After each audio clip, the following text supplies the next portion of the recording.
شجر کاری کی اہمیت و افادیت۔ شجر کے معنی درخت اور کار کے معنی کام کرنا کے ہیں۔ چنانچہ شجر کاری کے معنی ہوئے درخت لگانے کا وہ کام جس کو انسان اپنے ہاتھوں انجام دیتا ہے۔ یہ حقیقت ہے کہ روز اول ہی سے انسان اور درخت کا چولی دامن کا ساتھ ہے، بلکہ یہ کہنا زیادہ درست ہے کہ انسان درخت کو اپنا ایسا دوست شمار کرتا ہے جس کے بغیر وہ جینے کا تصور بھی نہیں کر سکتا۔ قدرت کے نظام ہی کے تحت درخت انسانوں بلکہ تمام جانداروں کے لیے فضا میں موجود کاربن ڈائی آکسائڈ جذب اور آکسیجن فراہم کرتے ہیں جس سے ہم سانس لیتے ہیں۔ اگر درخت اور پودے نہ ہوں تو ہم سانس بھی نہ لے سکیں۔ علاوہ ازیں یہ درخت اور پودے ہی تو ہیں جو ہمیں خوراک، رہائش، ادویات، فرنیچر اور بہت سی دوسری چیزیں فراہم کرتے ہیں۔ اگر روئے زمین پر درختوں کی ہریالی اور سرسبزی و شادابی نہ ہو تو ہماری زندگی اجیرن ہو جائے۔ یہ درخت ہی تو ہیں جو انسان کے غارت گر ہاتھوں سے پیدا ہونے والی فضائی، زمینی، آبی اور شور کی آلودگی کو کنٹرول کرتے ہیں اور انسان کو جینے کا قرینہ سکھاتے ہیں۔ درخت پرندوں اور جانوروں کا گھر، ان کا مسکن اور ان کی خوراک کا ذریعہ ہیں۔ روئے زمین پر پھیلے ہوئے جا بجا درخت اور جنگل بنی نوع انسان کے لیے قدرت کا انمول تحفہ ہیں۔ درخت نہ صرف سایہ فراہم کرتے ہیں بلکہ یہ ماحولیات کی آلودگی کو کم کرنے میں بھی مددگار ثابت ہوتے ہیں اور سیلاب کی تباہ کاریوں سے بچاؤ اور زمین کے کٹاؤ کو روکنے کا بھی اہم ذریعہ ہیں۔ درخت اللہ تعالیٰ کی وہ نعمت ہیں جو موسمیاتی تبدیلی کا باعث بنتے ہیں۔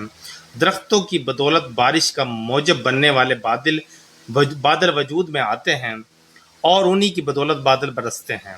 ہمارا وطن عزیز پاکستان اس لحاظ سے بڑا خوش قسمت ہے کہ اللہ تعالیٰ نے اسے 4 موسموں گرمی، سردی، بہار اور خزاں سے نوازا ہے، لیکن اس کے باوجود ہم ان سے خاطر خواہ فائدہ نہیں اٹھاتے، کیونکہ ہمارے ملک میں صرف 4% حصے پر جنگلات موجود ہیں، جو انتہائی کم ہیں اور بڑی تشویشناک بات ہے، جبکہ ہمارے ملک کے مقابلے میں ایران میں 7%، بھارت میں 23%، چین میں 22% اور روس میں 44% رقبہ جنگلات پر مشتمل ہے۔ اچھا، یہ تعداد جو ہے نا کمی بیشی ہو سکتی ہے۔ آج دنیا کے کچھ ممالک کو گلوبل وارمنگ کا مسئلہ بھی درپیش ہے، جس میں پاکستان بھی شامل ہے۔ گلوبل وارمنگ میں اضافے کا ایک بڑا سبب درختوں کا بے تحاشا کٹاؤ بھی ہے۔ درختوں کے بے تحاشا کٹاؤ سے فضا میں آکسیجن کم اور کاربن ڈائی آکسائڈ زیادہ ہو رہی ہے۔ درخت چونکہ کاربن ڈائی آکسائڈ بطور خوراک استعمال کرتے ہیں، لہٰذا اگر درختوں کا کٹاؤ اسی رفتار سے جاری رہا تو کاربن ڈائی آکسائڈ کا اضافہ انسانی صحت کے لیے خطرناک حد تک پہنچ جائے گا اور گلوبل وارمنگ کے اثرات زیادہ ہو جائیں گے۔ کیونکہ ہمارے ملک میں گلوبل وارمنگ سے بچاؤ کے لیے کوئی قابل ذکر ٹیکنالوجی موجود نہیں، اس لیے حکومت کو لازم ہے کہ وہ شجر کاری مہم کا آغاز کرے اور عوام الناس کو شجر کاری مہم کے متعلق ایک آگاہی مہم جاری کرے، پھر جو درخت لگے ان کے بڑھنے تک ان کی حفاظت کرے۔ یہی ایک طریقہ ہے جس سے ہمارے ملک میں گلوبل وارمنگ کے اثرات کم ہو سکیں گے۔ آج سائنس اور ٹیکنالوجی کا دور ہے۔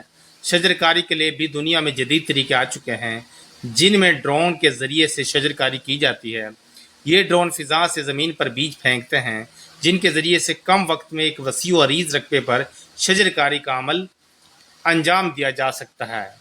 کئی ملکوں مثلا جاپان اور سری لنکا نے اس ٹیکنالوجی سے جو ہاتھ سے شجر کاری کے مقابلے میں 10 گنا زیادہ تیز اور سود مند ہے اور رقم بھی بے حد کم خرچ ہوتی ہے، بہت فائدہ اٹھایا ہے۔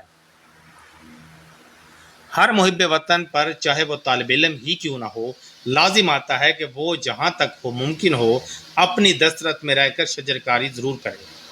شجر کاری ہمارا دینی فریضہ بھی ہے اور قرآن مجید میں مختلف حوالوں سے اشجار، درختوں کا ذکر آیا ہے۔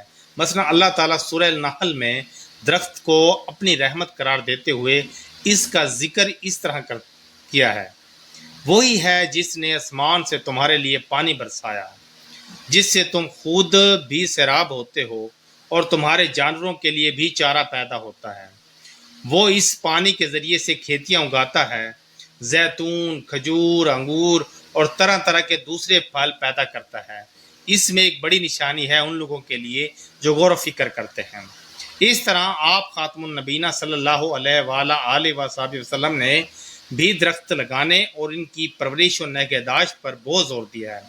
آپ خاتم النبیین صلی اللہ علیہ وآلہ وصحبہ وسلم کا فرمان ہے، جو شخص درخت لگائے اس کے بعد اس کی نگہداشت، حفاظت اور نگرانی کر کے اسے مکمل پھلدار درخت کی صورت میں بڑا کر دے تو اس کے لیے بڑا ثواب ہے اور یہ صدقہ جاریہ بن جاتا ہے۔ جو مسلمان درخت لگائے یا کھیتی باڑی کرے اور اسے انسان، جانور اور پرندے کھا لیں تو وہ اس کے لیے صدقہ ہے۔ شجر کاری کے حوالے سے ایک دوسری جگہ آپ خاتم النبیین صلی اللہ علیہ وآلہ وسلم نے تاکید کرتے ہوئے فرمایا، قیامت قائم ہو رہی ہو اور کسی کو شجر کاری کا موقع ملے تو وہ اس موقع کو ہاتھ سے نہ جانے دے۔ ان تمام باتوں کا لب لباب یہ ہے کہ یہ صرف حکومت ہی کا نہیں بلکہ ہم سب کا فرض بنتا ہے کہ ہم درختوں سے جو اللہ کی مخلوق کے لیے انتہائی فیض رساں ہیں والہانہ پیار کریں، درختوں کو تلف کرنا گناہ سمجھیں اور جہاں تک ممکن ہو زیادہ سے زیادہ درخت لگائیں اور ان کی اس طرح حفاظت کریں جس طرح ہم والدین اپنی اولاد کی کرتے ہیں۔ لیکن افسوس تو اس بات کا ہے کہ ہم میں سے کچھ نہ سمجھ لوگ پودوں کو روندنے اور درختوں کے ساتھ ظلم کرنا روا رکھتے ہیں۔ اے کاش ایسا نہ ہو۔ شجر کاری درخت لگانا نہ صرف ماحول کی بہتری کے لیے ضروری ہے بلکہ اسلام میں بھی اس کی بہت زیادہ ترغیب دی گئی ہے۔ قرآن کریم، احادیث نبویہ صلی اللہ علیہ وآلہ وسلم اور مشاہیر امت کے اقوال میں درخت لگانے، زمین کو سرسبز بنانے اور ماحول کی حفاظت کی بہت تاکید کی گئی ہے۔ قرآن مجید میں درختوں کا ذکر، اگرچہ قرآن مجید میں شجر کاری کا براہ راست حکم نہیں، لیکن درختوں، سبزے اور زمین کی زینت کا بار بار ذکر کیا گیا ہے۔ سورہ یاسین آیت 33، اور ان کے لیے ایک نشانی مردہ زمین ہے، ہم نے اسے زندہ کیا اور اس سے دانے نکالے تو وہ اس سے کھاتے ہیں۔ سورہ نحل آیت 11 میں اللہ تعالیٰ فرماتے ہیں، اسی سے وہ تمہارے لیے کھیتی، زیتون، کھجور، انگور اور ہر قسم کے پھل اگاتا ہے۔ سورہ رحمان میں آیت 6، اور ستارے اور درخت سجدہ کرتے ہیں۔ احادیث نبوی میں شجر کاری کی فضیلت کیا ہے دیکھ لیں۔ درخت لگانا صدقہ جاریہ ہے۔ رسول اللہ نے فرمایا، جو مسلمان کوئی درخت لگاتا ہے یا کھیتی کرتا ہے اور اس میں سے انسان، پرندہ، جانور کھاتا ہے تو وہ اس کے لیے صدقہ ہے۔ صحیح بخاری 2320۔